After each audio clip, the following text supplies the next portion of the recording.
الشغله. انت راح تجيب لي المصلايه مقدم اوكي. وياها مليون، وقرآن ومؤخر وياه مليون. شنو وياك مليون؟ مليون دودو.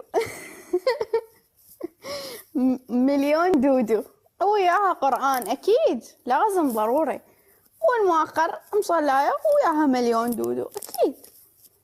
زين اقول لك شغله ثانيه. قول. هسه انت اذا خليتي $1,000,000 مقدم ومؤخر، بصراحه انا شنو انا هنا ما راح اكون مطمن، وهنا انا اقوم اكرهك. راح تقولي لي ليش؟ ليش؟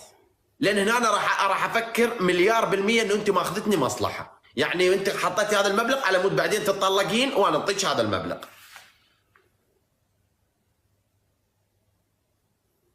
بينما اذا اخذت مصلايه راح تثبتي لي انه انت تحبيني وانا احبك. لا أنا عندي استراتيجية ثانية، من راح أخذ لي المليون مقدم والمليون مؤخر.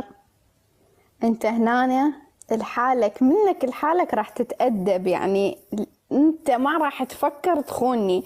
يعني أنت كل ما أشوف بنية حلوة راح أسويك رسم، راح أسويك هاي الفقرة هيك رسم راح أسوي. ليش؟ لأن المليون راح يتكفخك. راح يسطرك. يعني أنا أعرف شلون أضبط وضعي، ماك علاقة. فأني ما راح أتطلق. أنا بالنسبة لي أنا ابني منو قال كرد أتطلق؟ بس أنت في حال نويت إنه تخوني، فالمليون راح يسوي لك هيت، حالك راح تتأدب.